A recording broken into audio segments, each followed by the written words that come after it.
Hey foodies, welcome back to my channel foodie Nahid. मैं हूं नाहिद और आज मैं आप लोगों के साथ शेयर कर रही हूं बहुत ही अमेजिंग डिलीशियस ढाबा स्टाइल लच्छेदार मलाई प्याज की सब्जी और साथ में मुल्तानी रोटी। बहुत ही गजब का कॉम्बिनेशन है। एक बार आप इस रेसिपी को बना लेंगे तो बार बार आपके पास इसी रेसिपी को बनाने की डिमांड आने लगेगी। ये होती ही इतनी मजेदार है। और पराठे और तरह तरह के नान तो आपने बहुत खाए होंगे, एक बार इस मुल्तानी रोटी को ट्राई करें, यकीनन आपको बहुत पसंद आने वाली है।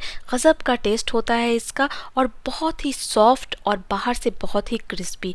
तो फिर देर किस बात की है, चलिए अपनी आज की इस रेसिपी को बनाना स्टार्ट करते हैं। इस मुल्तानी रोटी या फिर इसे आप पराठा भी कह सकते हैं, इसका सबसे पहले हमें डो तैयार करना होगा। तो इसके लिए मैं यहाँ पर ले रही हूँ एक छोटा बाउल भरकर गेहूं का आटा और सेम उसी बाउल से भरकर एक बाउल मैदा ले रही हूँ। आप चाहे तो इसे सिर्फ गेहूं के आटे से बना सकते हैं या फिर चाहे तो आप सिर्फ मैदे से भी बना सकते हैं। मैं यहाँ पर दोनों इक्वल क्वांटिटी में ले रही हूँ। और अब इसमें जाएगा एक छोटा चम्मच पिसी हुई चीनी, साथ में एक छोटा चम्मच नमक और साथ ही इसमें जाएगा 2 चम्मच बारीक कटा हुआ फ्रेश हरी धनिया पत्ती। आप चाहे तो इसकी जगह कसूरी मेथी या फिर अजवाइन भी डाल सकते हैं। अब यहाँ पर इन सभी चीज़ों को हम अच्छे से मिक्स कर लेंगे। और अब इसमें जाएगा एक बड़ा चम्मच भरकर देसी घी। आप चाहे तो इसकी जगह ऑयल भी डाल सकते हैं, पर अगर देसी घी हो तो देसी घी का यूज़ करें क्योंकि पराठे वगैरह देसी घी में ज़्यादा टेस्टी बनकर तैयार होते हैं। और घी डालने के बाद आटे और घी को हमें अच्छी तरीके से मिक्स करना है। और जब सारी चीज़ें अच्छे से मिक्स हो जाएंगी तब इसमें हम गुनगुना दूध डालकर इसे नीड करेंगे। तो यहाँ पर मैं थोड़ा थोड़ा गुनगुना दूध डालूंगी इसमें, यानी हल्का गर्म दूध। इसे डालकर हमें इसे अच्छे से गूंथना है। जब इस तरीके से हम हल्के गुनगुने गर्म दूध से जब आटे को गूंथते हैं तभी हमारा मुल्तानी रोटी या पराठा बहुत ही सॉफ्ट बनकर तैयार होता है। तो यहाँ पर बिल्कुल थोड़ा थोड़ा दूध इसमें ऐड करते जाएंगे और इसका एक सॉफ्ट डो हम बनाकर तैयार कर लेंगे। तो यहाँ पर हमारा डो हो गया है तैयार। अब इसको हम लोग रेस्ट करने के लिए रख देंगे। तो यहाँ पर मैं इसके ऊपर थोड़ा सा घी लगा दे रही हूँ। तो यहाँ पर 3-4 ड्रॉप घी डालकर इसे ऊपर से लगा देंगे और ढक करके अभी इसे हम 15 से 20 मिनट के लिए रेस्ट करने के लिए रख देंगे। लच्छेदार मलाई प्याज की सब्ज़ी बनाने के लिए मैं यहाँ पर ले रही हूँ 300 ग्राम प्याज। कुछ प्याज को मैंने कट करके रख लिया है और 2 प्याज मैंने आपको दिखाने के लिए यहाँ पे रखी है। इस प्याज के छिलके हटाने के बाद इसके रूट साइड से जो इस येलो पार्ट होता है इसे हम नाइफ़ के हेल्प से निकाल देंगे इस तरीके से। और अब इस एक प्याज को हमें 4 टुकड़ों में डिवाइड कर लेना है इस तरीके से। और अब इसके अलग अलग इसके जो लच्छे हैं यानी पेटल्स निकाल लेने हैं हमें।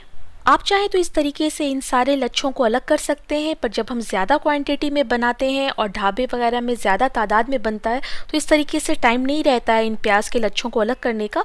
तो बिल्कुल इसी तरीके से जॉइंट रहने दिया जाता है क्योंकि हमने उसके रूट साइड से येलो पार्ट हटा दिए रहते हैं। तो ये आराम से जब हम इसे तेल में फ्राई करते हैं तो सारे लच्छे खुद ब खुद अलग हो जाते हैं। तो आपको मैं ये दिखाने के लिए इस तरीके से दिखा दे रही थी कि इस तरीके से हमें लच्छे चाहिए।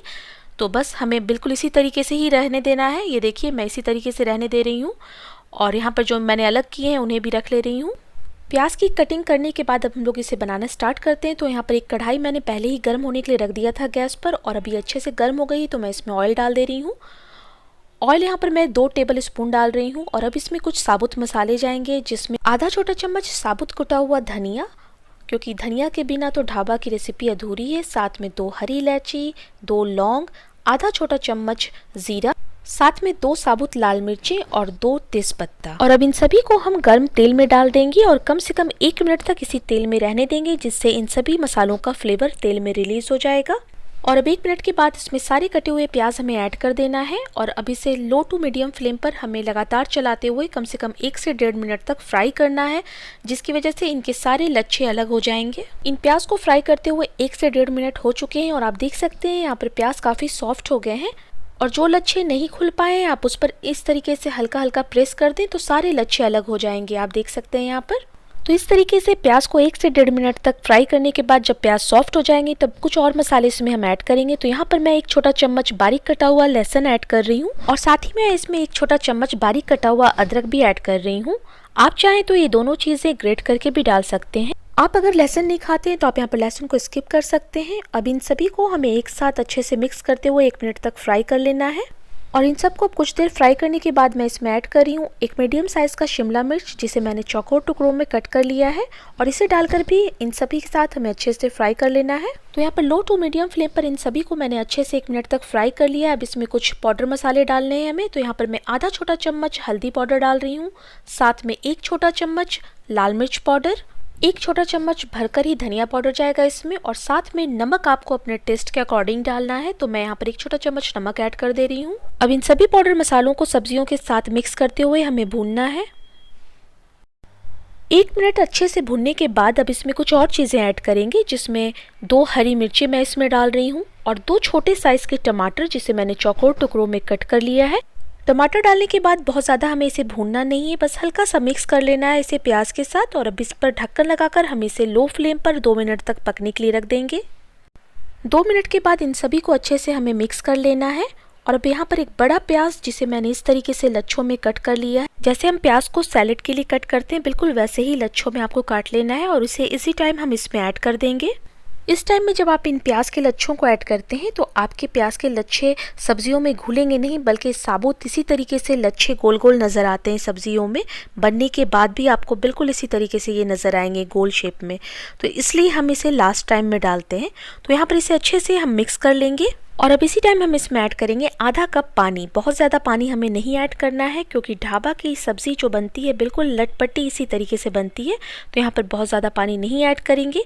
अब पानी डालने के बाद हम इसे ढक देंगे और अब इसे ढककर हम 2 मिनट तक मीडियम फ्लेम पर पकने के लिए रख देंगे। अब 2 मिनट के बाद ढक्कन हटाकर हम इसे अच्छे से एक बार मिक्स कर लेंगे। और अब इसी टाइम हम इसमें डालेंगे 2 चम्मच डेसिकेटेड कोकोनट पाउडर, यानी सूखे नारियल का पाउडर। इस नारियल के पाउडर को मैं इस टाइम इसलिए डाल रही हूँ क्योंकि इसका जो फ्लेवर है इस सब्ज़ी में लास्ट तक बना रहता है इस टाइम में डालने से। तो यहाँ पर इसे डालने के बाद अच्छे से हमें मिक्स कर देना है।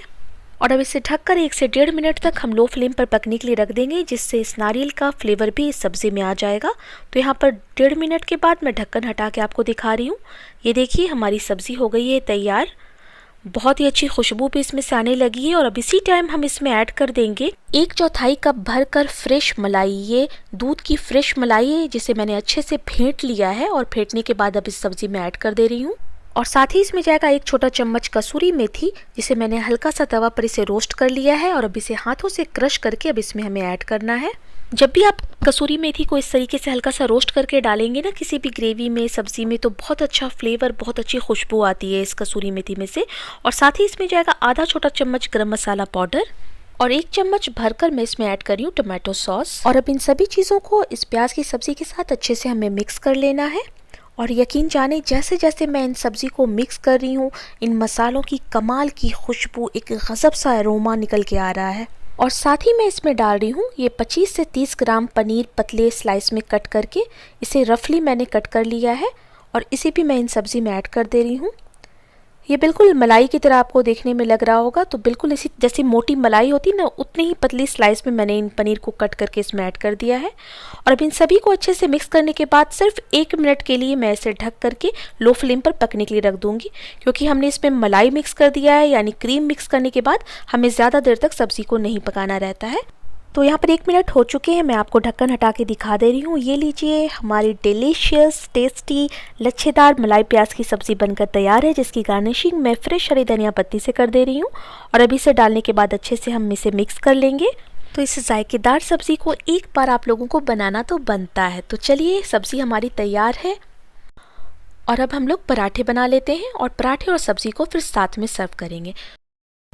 20 मिनट हो चुके हैं और यहाँ पर डो ने काफ़ी अच्छे से रेस्ट कर लिया है और अब इसे हम एक बार और अच्छे से गूंद लेंगे। जब कभी भी आप रोटी या पराठे का डो तैयार करें, उसे इस तरीके से रेस्ट ज़रूर दें, इससे रोटी या पराठा काफ़ी सॉफ्ट बनकर तैयार होता है। तो यहाँ पर से इस डो में से इस तरीके से छोटे छोटे लोई लेकर के आपको इस तरीके से पेड़े बना लेने हैं। तो पहले इन सारे पेड़े को आप तैयार करके रख लीजिए और फिर हम इसकी रोटी बनाने की तैयारी करते हैं। तो यहाँ पर मैं एक लोई ले ली हूँ और सबसे पहले मैं यहाँ पर सरफेस पे थोड़ा सा डस्ट कर ले रही हूँ, मैदे का डस्ट या आटे का डस्ट कर लीजिए। और अब इसके हम रोटी पतली बेलेंगे। तो इस तरीके से एक पतली रोटी बना लीजिए। आज मैं आपको यहाँ पर 2-3 तरह से मुल्तानी रोटी बता रही हूँ, तो आपको जो इजी लगे आप वो मेथड से बना सकते हैं। तो यहाँ पर मैं 1 छोटा चम्मच घी लगा दी हूँ इस रोटी के ऊपर और इसके ऊपर मैं मैदा डाल दे रही हूँ। आपके पास मैदा या आटा जो भी हो, उसे अच्छी तरीके से रोटी के ऊपर लगा देना है। फिर एक नाइफ के हेल्प से एक छोटा सा 1/4 कट लगा देंगे और अब इसे चारों तरफ इस तरीके से रोल करेंगे। तो ये देखिए रोल करने के बाद बिल्कुल कुछ इस तरीके से आपको नज़र आएगा। अब इसके नीचे पार्ट को लेकर के हम इस तरीके से उंगली या फिर हथेलियों से प्रेस कर देंगे और अभी हमारी एक लोई तैयार है। अब आटा डस्ट करके हम इसे बेलेंगे। तो यहाँ पर ये जो मुल्तानी रोटी तैयार हो रही है ये राउंड सर्किल शेप में हमारी तैयार हुई है। इस मुल्तानी रोटी को हमें पतला ही बनाना है, इस तरह से इतनी थिकनेस रहेगी इस रोटी की। और अब चलिए दूसरी रोटी मैं तैयार करके आपको दिखा देती हूँ। तो यहाँ पर एक मैं लोई ले ली हूँ और फिर डस्ट करने के बाद मैदा को हम इसे बेल लेंगे। इस तरीके से हम सर्किल में बेल करके इसके ऊपर फिर से एक छोटा चम्मच घी डाल देंगे। इस घी को चारों तरफ अच्छे से हमें फैलाना है और अब इसके ऊपर हम मैदा डस्ट कर देंगे और मैदा को भी घी के ऊपर अच्छे से लगा देंगे। और अब यहाँ पर मैं स्क्वायर में ये रोटी तैयार कर रही हूँ इस तरीके से। तो एक साइड से हमें पहले फोल्ड करना है, फिर उसके ऊपर घी लगाकर फिर मैदा डस्ट करना है, फिर सेकंड साइड से भी हमें फोल्ड करना है, उसके ऊपर घी डालेंगे और उसके ऊपर फिर मैदा डस्ट करेंगे। यही प्रोसेस हमें 3 से 4 बार करके स्क्वायर शेप दे देना है हमें इस रोटी को। तो ये देखिए यहाँ पर लास्ट साइड से भी मैं इसे फोल्ड कर दे रही हूँ। तो ये हमारी स्क्वायर शेप में लोई तैयार हो चुकी है। अब इसे हम बेल करके स्क्वायर शेप की रोटी तैयार कर लेंगे। तो इस मुल्तानी रोटी को आप जितना पतला बेलेंगे उतनी ही क्रिस्पी और अंदर से सॉफ्ट रोटी बनकर तैयार होगी। बिल्कुल बनाइए और गर्म गर्म ही इसे सर्व करिए, तभी इसे खाने में आपको मज़ा भी आएगा। तो एक स्क्वायर शेप की रोटी भी हमारी तैयार हो चुकी है और अब तीसरी रोटी मैं आपको दिखा दे रही हूँ। तो यहाँ पर बिल्कुल उसी तरीके से सेम प्रोसेस में हमें बनाना है। रोटी की तरह बेल करके घी लगाएंगे और घी के ऊपर मैदा या आटा का डस्ट करेंगे और उसे अच्छे तरीके से चारों तरफ हमें फैला देना है। तो इन तीनों तरीकों में से आपको जो भी तरीका इजी लगे आप उस तरीके से इस रोटी को बनाएं और इंजॉय करें। तो यहाँ पर ये देखिए ट्रायंगल शेप में हमारी रोटी बनकर तैयार है और बिल्कुल पतला हमें बेलना है। तो ये लीजिए अब सारी रोटी हमने बेलकर तैयार कर ली। अब इसे सेकने के लिए चलते हैं। तो यहाँ पर तवा मैंने पहले ही गैस पे गर्म होने के लिए रख दिया था और अब इसके ऊपर हम रोटी डाल देंगे। तो यहाँ पर सबसे पहली रोटी मैं डाल रही हूँ ट्रायंगल शेप वाली और इसे बिल्कुल धीमी आंच में हमें सेकना है, क्योंकि धीमी आंच पर आप सेकेंगे तो बाहर से ये क्रिस्पी और अंदर से सॉफ्ट बनकर तैयार होगी। तो ये देखिए एक साइड से बहुत अच्छे से ये सेक चुकी है और बिल्कुल इसी तरीके से हमें हल्का हल्का प्रेस करते हुए इसे सेकना है चारों तरफ से। और अब इसके ऊपर मैं एक छोटा चम्मच घी डाल दे रही हूँ। आप चाहे तो ऑयल से भी सेक सकते हैं, पर जैसा कि मैंने कहा पहले भी आपको कि घी से अगर आप पराठा या इस रोटी को बनाते हैं तो इस मुल्तानी रोटी का जायका और भी बढ़ जाता है। तो घी हो तो ज़रूर घी से ट्राई करिएगा इसे। तो ये देख सकते हैं कितनी अच्छे से एक तरफ से ये सेक चुकी है, कितना अच्छा कलर आ गया है। तो अब दूसरी साइड भी मैं इसके ऊपर घी लगा दे रही हूँ। तो बिल्कुल धीमी आंच में इसी तरीके से हल्का हल्का प्रेस करते हुए आपको सेकना है। अच्छा आप यहाँ पर देख सकते हैं कि जिस तरीके से हमने इसके तह में अंदर घी और मैदा की डस्टिंग की थी उसकी वजह से इसके सारे तह खुल गए हैं और बहुत ही अच्छी क्रिस्पी नज़र आ रही है। तह सब आपको एक पर एक नज़र आ रहे होंगे। तो बिल्कुल तहदार ये बनकर तैयार होती है। देखें तह आपको मैं दिखा दे रही हूँ उठा करके। यहाँ पर ये देखिए अंदर से भी बहुत अच्छे से सॉफ्ट सेक कर तैयार हुई है। तो बहुत ही टेस्टी, बहुत ही अमेजिंग मुल्तानी रोटी ये बनकर तैयार होती है। इसे एक बार ज़रूर ट्राई करना है आप लोगों को। तो इसी तरीके से मैं बाकी की रोटी भी सेक ले रही हूँ। तो बिल्कुल धीमी आंच में इसी तरीके से इसको सेकना है कि दोनों साइड से बहुत ही क्रिस्पी अच्छे से सेका जाए। तो ये देखिए यहाँ पर दोनों साइड से मैं घी लगा दे रही हूँ और बिल्कुल धीमी आंच पर ही इसे सेक रही हूँ। ये रोटी का आपको असली मज़ा तभी आने वाला है जब आप इसे पतली बनाएंगे, यानी इसे पतला बेलेंगे और एकदम बिल्कुल धीमी आंच पे आप इसे सेकेंगे। तो ये देखिए बिल्कुल जैसे मैं आपको बता रही हूँ बिल्कुल वैसे ही फॉलो करना है और आपकी भी रोटी बहुत ही मज़ेदार बनकर तैयार होगी। तो इस मुल्तानी रोटी को ज़रूर ट्राई करें और इस सब्ज़ी के साथ तो इसका बहुत ही गज़ब का टेस्ट होता है। तो इसे एक बार ट्राई करना तो बनता है। तो ये लीजिए हमारी मुल्तानी रोटी भी हो गई है तैयार और अब इसे सर्व करते हैं टेस्टी लच्छेदार मलाई प्याज की सब्ज़ी के साथ। तो ये रेसिपी आप लोगों को कैसी लगी मुझे कमेंट बॉक्स में ज़रूर लिखिएगा। रेसिपी पसंद आती है तो इसे ज़्यादा से ज़्यादा लाइक और शेयर भी करें। चैनल पर पहली बार आए हैं तो चैनल को जल्दी से सब्सक्राइब कर लें और साथ में जो बेल आइकन है उसे भी प्रेस कर लें, जिससे मेरे आने वाले लेटेस्ट वीडियो के नोटिफिकेशन आपको सबसे पहले मिलेंगे। आप सबने मेरे वीडियो को देखा, उससे पसंद किया, आप सभी का बहुत बहुत शुक्रिया। फिर मिलती हूँ नेक्स्ट वीडियो में एक मज़ेदार सी रेसिपी के साथ। तब तक दुआओं में याद रखिएगा।